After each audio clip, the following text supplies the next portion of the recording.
easy concept based learning. In this video lecture, I am going to discuss about non-keratinocytes. Non-keratinocytes are an important and integral part of the epithelium, epidermis and the oral mucosa, and they have specific role to play. So let us learn about these non-keratinocytes. Here this diagram is of stratified squamous epithelium. Okay. Here I have drawn keratinized stratified squamous epithelium, but even non-keratinized stratified squamous epithelium also have all these features what I am about to say. Okay. So what are these cells that you see? The majority of the cells are called the keratinocytes. Okay. So keratinocytes comprise of 90% of the cell population of the stratified squamous epithelium, whether keratinized or non-keratinized. Correct? So the remaining 10%, which you see in the blue color of different shapes, these are non-keratinocytes. So non-keratinocytes comprise of 10% of the stratified squamous epithelium. Right. So first let us talk about keratinocyte, and then we will see why these cells are called non-keratinocytes. Correct? So let us see. Keratinocytes, I have drawn an enlarged picture of these cells over there. Here they are called as keratinocytes because of one main reason, that is these cytokeratin. Cytokeratin is a kind of protein which you see in all the keratinocytes, and these cytokeratin are arranged in the form of bundles which are called as tonofilaments. These are characteristics of keratinocytes and they are not seen in non-keratinocytes. Okay. Similarly, you can appreciate one green structure here which is binding both the cells. These are called as desmosomes. Again, desmosomes are also characteristic of keratinocytes, and they are not seen in non-keratinocytes. Okay. So now these are the two main characteristic feature of keratinocytes. That is, and they are present in all the cells, whether it is stratified squamous epithelium keratinizing or non-keratinizing. Okay. Now let us move on to non-keratinocytes. Non-keratinocytes, again, they do not have cytokeratin filaments. They do not have cytokeratin filaments. Okay. Then they do not have desmosomes. They do not have desmosomes. Then what are these then? If they don't have these two features, what are these non-keratinocytes? These non-keratinocytes can be of different shapes. Okay. As you can see, it can be either round or stellate shaped. Right? Stellate is nothing but star shaped. And these non-keratinocytes, they are present either in the basal layer or the suprabasal layers of the epithelium. They are present in the basal or the suprabasal layers of the epithelium. Then these are non-keratinocytes. That means they are not originating from the epithelium. So these are not epithelial in origin. Then where do they come from? Majority of these non-keratinocytes are migrating from the neural crest's origin or the neural crest cells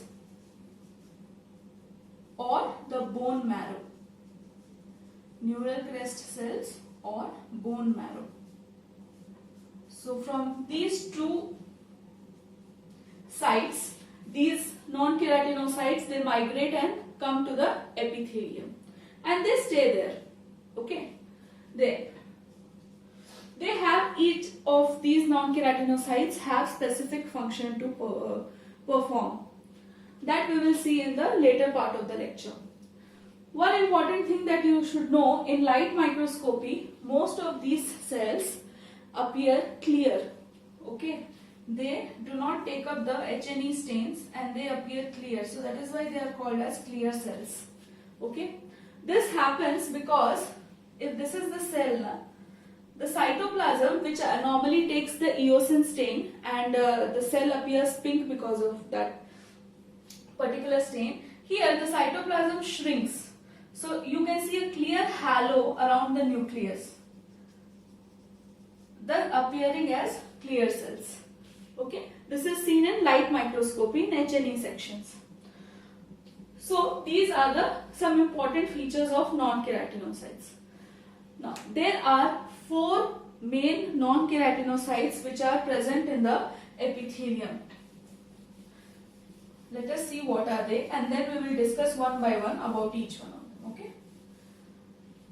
So the first is Langerhans cells. Langerhans cells. Don't get confused between Langerhans cells and Langerhans cells. Langerhans are giant cells which are seen in tuberculosis. This is Langerhans cells. Then second is Merkel cells. Merkel cells. Then we have melanocytes. Melanocytes which are responsible for pigmentation. And lastly, there are some inflammatory cells which are present and which migrate into the epithelium. Inflammatory cells. Most of these inflammatory cells, especially lymphocytes, you will see associated with Langerhans cells. Why are these? That we will discuss when we discuss Langerhans cells. So these are the 4 different types of keratinocytes: Langerhans cells, Merkel cells, melanocytes, and inflammatory cells. Right? So here we have discussed what is a keratinocyte, why these non-keratinocytes are not included under keratinocytes, and what are the different types of non-keratinocytes. Now let's discuss each one of them in detail. Okay? So let us first discuss about the Langerhans cells. Langerhans cells was first described in detail by Paul Langerhans, that is why the name. Okay. Then coming to the origin, as I have previously told that non-keratinocytes can either be derived from the neural crest cells or the bone marrow. Langerhans cells here is derived from the bone marrow. So it is a hematopoietic origin. So it is derived from the bone marrow. What happens here is one specific type of monocyte, it differentiates and proliferates into, it proliferates and differentiates ultimately into the Langerhans cells. Okay. Then moving on to the structure of the Langerhans cells, as you can see here, the shape is a star shaped and a lot of cytoplasmic processes are shooting off the surface of the cell membrane. So these are called as the dendritic processes. Okay, the cell is considered to be dendritic. It is one of the very important and characteristic shape of non-keratinocytes. So it is dendritic shape. And within, if we talk about the position within the epithelium, it is present in the suprabasal layers, that is layers above the basal layer. That is why it is called as high level clear cells. It is called as high level clear cells because in the previous segment I was discussing why they are called as clear cells, and since they are present above the basal cell layer, they are known as high level clear cells. A very, very important point. Then, Langerhans cells are mostly found in the mammalian epidermis, that is skin, and the oral mucosa. Okay. Then, characteristically, one important point, especially for dentists, it is absent from the junctional epithelium of the gingiva. Okay. That is why this junctional epithelium is more susceptible to infections. And why am I saying that? Because of the function of Langerhans cells. The function of Langerhans cells is antigen presenting cell. So Langerhans cells act as an antigen presenting cell. So let us talk about a little bit more about this. So what do we understand when we say it is an antigen presenting cell? It means that it binds to a particular antigen and it presents that particular antigen to the immune cells, mainly the T lymphocytes. Okay. Then Langerhans cells is not the only antigen presenting cell that we have in the body. There are macrophages and B cells also. But since Langerhans cells will also acts as a frontline warriors or frontline defense for the body. So what it does is, it is normally present in the skin, right? Skin or the mucosa here. If it contacts the antigen, let us suppose this is a particular antigen which the Langerhans cell thinks that it is harmful. What it does, it binds to this antigen. So this antigen is bound here. And then this immature Langerhans cells, they migrate out of the epidermis into the lymph node. So these Langerhans cells with the bound antigen, they have now come to the lymph node of the particular, wherever that particular site is draining into the lymph node. So in the lymph node, what is present in the lymph node? Lymphocytes. So there they will contact the T lymphocytes, cytotoxic T lymphocytes, T4 or T8. Okay. And then these lymphocytes will again, they'll recruit a large number of inflammatory cells to the particular site, and they will start to fight off that antigen or the infection. Okay. So what Langerhans cell is basically doing is, it is like a police officer, you can say. It is catching hold of the criminal and bringing him to the judge or the court, and then the court decides the fate of the criminal. Similarly, even the Langerhans cells here, they will bind to the antigen and they will migrate. And one more thing, when they come to the lymph node, this is the lymph node. When they come to the lymph node, they mature here. So whatever Langerhans cells are present in the epidermis or the mucosa are immature. Once they are bound to antigen, they migrate to the lymph node, and there they mature and bind to the cytotoxic T lymphocytes via receptors. Okay, and ultimately cytotoxic activity takes place. Okay, so that is the function of Langerhans cells. Then moving on to the staining. How can you identify it under the microscope? Under light microscope, H&E sections we have already discussed. It appears clear. Let me write here, I have missed it. Under light microscopy, it appears clear. And what is the reason? The reason is the cytoplasm shrinks around the nucleus, forming a clear halo. That is why they appear clear. Okay. But to be more sure, we need to sort to more specific staining techniques like gold impregnation. Gold impregnation is considered to be the standard technique for Langerhans cell identification. Otherwise, some immunohistochemical staining can also be done using CD1A receptor, which is present on the cell surface antigens, which is a cell surface antigens which is present on the Langerhans cells, or FC receptor, and S100 antigen is also staining positive for Langerhans cells. Okay. Then, one more thing here in the structure that I forgot. Ultrastructurally, when you observe the Langerhans cells under microscope, there is one important structure that you will observe in the cytoplasm. These are called as the Burbeck granules. Burbeck granules. These are rod-shaped or flask-shaped granules. Rod or flask-shaped granules. These you cannot see under the light microscope. You can only observe under the electron microscope. Okay. So this is about the Langerhans cells. So let's move on to the Merkel cells. Merkel cells, as you can see here, it can either be round shape or dendritic in shape. Okay. And the origin of these Merkel cells are from the neural crest cell origin. And these, location wise, these Merkel cells are present in the basal part of the epidermis and the mucosa.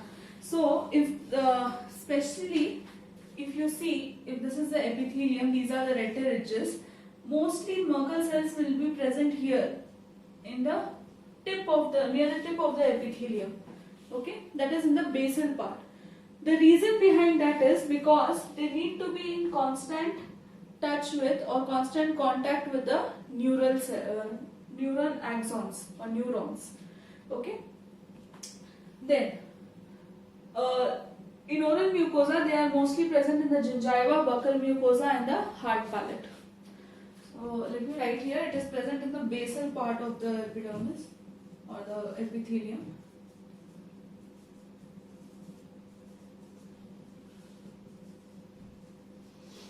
Then, here I was talking about this Merkel cell neurite complex. Always a Merkel cell is forming a complex with the axon which is present underneath. From the connective tissue, the axon terminal will be present like this. Okay, and the surface of the Merkel cells and the axon will form a synapse, synaptic junction.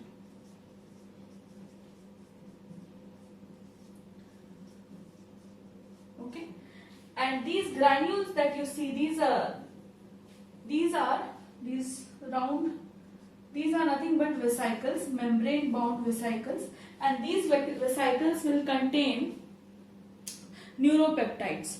Okay, and this neuropeptides acts as mechanoreceptors. These are coming, or these stimulate the axon terminal. Okay, so that is pretty much the function of Merkel cells. So Merkel cells helps in tactile sensation. So it is usually proposed that these Merkel cell nerve complex of the oral mucosa, it plays a role in the tactile sensory function, and especially in the recognition of the particle size and the texture during mastication. Okay, so if you observe here, gingiva, hard palate, these are all masticatory mucosa. So they help in mastication, and the Merkel cells here will make us feel the texture of the food. Okay, then moving on to the identification. Okay, before that, Merkel cells, there is one exception in Merkel cells. As we have discussed earlier, that non-keratinocytes do not contain tonofilaments and desmosomes, but these Merkel cells may contain tonofilaments. So may contain tonofilaments. What are tonofilaments? Nothing but the bundles of cytokeratin protein. So because they may contain tonofilaments, and sometimes because of the round shape also, it is difficult to differentiate it from the keratinocytes under light microscopy. But obviously when we view it under the electron microscopy, we can appreciate Merkel cells by the adjacent, by the contact of the nerve. It is always present adjacent to the nerves. Okay, so that is one important identification point of these Merkel cells. So this is about Merkel cells. Okay, so these are neural crest cell in origin. They are round shape or dendritic. Okay, and the main function that you need to remember regarding Merkel cells is coming from this close contact with the axon terminal, and it acts as a it helps in the tactile sensation. Okay. So next, let's move on to the melanocyte. Okay, melanocyte is a pigment producing non-keratinocyte, and as you can see, it is a dendritic cell, and it has long slender cytoplasmic processes which extend up into the epithelium. So here these melanocytes are of neural crest cell origin. Okay, and location wise these are present in the basal cell layer of the oral epithelium and epidermis. And these, all the melanocytes you can see in the basal cell layer and the cytoplasmic processes, but they extend up in the suprabasal layers also. Now, light microscope study of melanocytes will show clear cells, again similar to Langerhans cells. So these also, the cytoplasm that is present, it just shrinks around. And around the nucleus you can appreciate a clear halo, because of which they are called clear cells. And since they are present in the basal cell layer, these are called as low level clear cells. Low level clear cells. Langerhans cells were called as high level clear cells since they were present in the suprabasal layers. Now moving on to the function, melanocytes, as we have a rough idea about it, that these are pigment producing cells. So what their main function is? Their main function is to produce melanin, right? Melanin is a pigment which it's a pigment that gives a color to the our oral mucosa or our skin. So depending on this, a person can be fair or a person can be dark, right? But okay, now these melanin are produced from these small bodies that you see here in green color. These are called as melanosomes. These melanosomes are nothing but membrane bound vesicles which contain the melanin pigment, and these melanin pigment are released into the adjacent keratinocytes, and thus they produce pigmentation. An important thing to remember here is the dark skin individual and the fair skin individual both have the same number of melanocytes, but the difference exists in the activity of the melanocytes. Okay, because the dark skinned individual, there the melanocytes are more active, so they are producing more melanin pigmentation. That is why the person is darker in complexion, whereas the fairer individual has the same number of melanocytes, but the activity is a little bit lesser. Okay, so these melanin pigment are produced from the melanosomes. Occasionally what happens is this melanin pigments, if they come and if they migrate from the epidermis or the epithelium into the underlying connective tissue, in the underlying connective tissue they can be phagocytosed by the macrophages, and then these macrophages which have phagocytosed the melanin pigments are called as melanophages. Okay, so if they migrate into the connective tissue and if they get phagocytosed by the macrophages, then they are called as melanophages.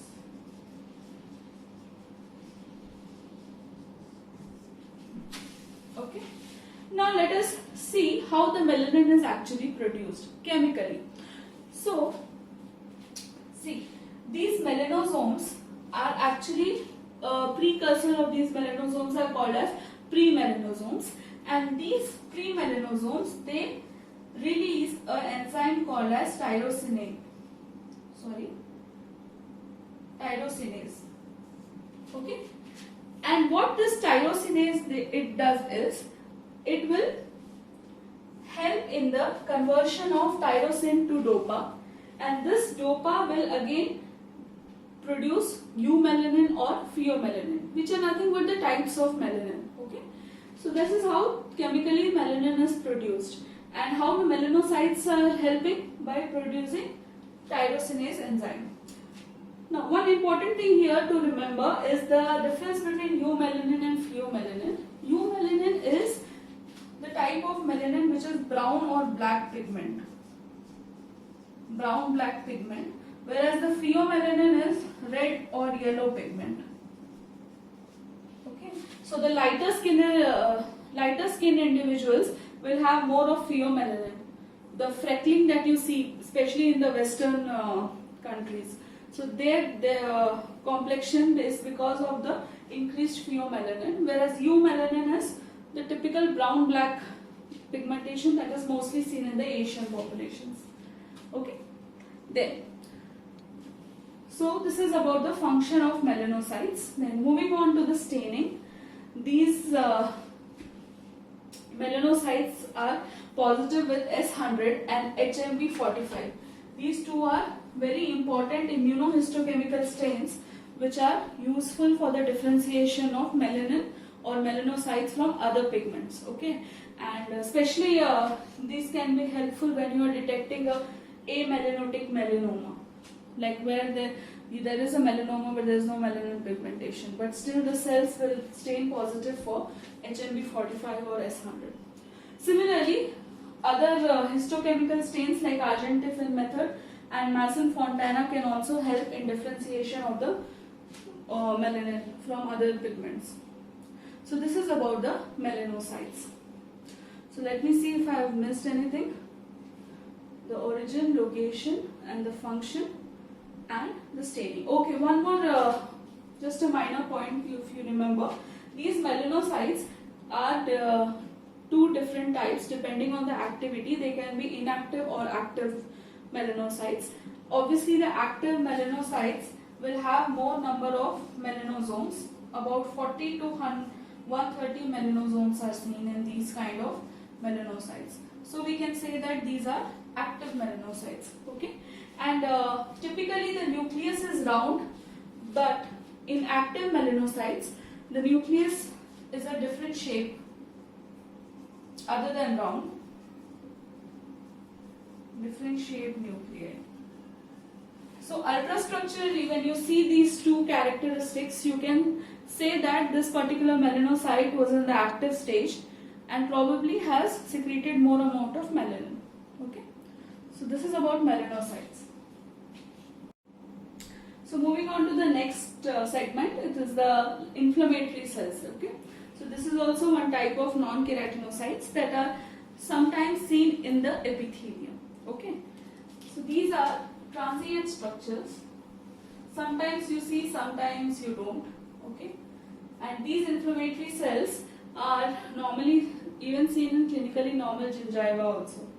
So probably these inflammatory cells are associated with the Langerhans cells. Okay, so as I was discussing earlier in the beginning of my lecture, that these inflammatory cells are associated with Langerhans cells because Langerhans cells are antigen presenting cell, and these cells will present antigen to the T lymphocytes, which is again an inflammatory cell. So the type of inflammatory cells that you see in epidermis or the oral epithelium is largely lymphocyte only. Lymphocyte is most commonly seen. But apart from it, it is not very uncommon to see neutrophils or mast cells also. Okay. Then, obviously, the identification of these cells are easy. These are cells which are connective tissue cells. So, as you can identify it in the light microscope and the connective tissue, similar way they can be seen around a keratinocyte also. Okay. Then, mostly you will see these lymphocytes adjacent to the Langerhans cells only. Okay. Then the function obviously is inflammation. Okay. The function of these inflammatory cells are to induce inflammation and fight off any foreign antigen. Then there is nothing much to discuss about these inflammatory cells. I think this is enough. Here in this picture, if you see, I have just drawn how a antigen presenting cell, that is a Langerhans cell in this case, presents an antigen to the T cell. This T cell, through its receptor, this is the receptor, the antigen is bound, okay, and then the cytotoxic activity takes place, and from there the cascade of inflammation starts. So this is about the inflammatory cells. So to summarize these non-keratinocytes, these are the cells which are present in the stratified squamous epithelium, both keratinizing and non-keratinizing types, and they do not contain tonofilaments and desmosomes as we normally see in keratinocytes, and also they do not are not involved in the maturation of epithelium. So then what its function is? Its function is purely protective and sensory. Okay, so protective function, Langerhans cells, we know that it protects the skin or the mucosa by catching the antigen and presenting it to the T cells. Even the melanocytes have a protective function because the melanin that they produce is known to absorb the UV light, harmful UV rays from the sunlight. Similarly, Merkel cell has a tactile sensation, so it is a sensory function. Okay, and obviously inflammatory cells are also protective in nature. So all in all, these non-keratinocytes serve as a protective layer or protective structures for the skin and the mucosa. Okay, so this is about the non-keratinocytes. If you like my lecture, please like, share and comment, and if you have any doubts regarding this or any extra point that you want me to cover, then you can comment in the comment section. I will surely pay heed to it. Okay, thank you and all the best.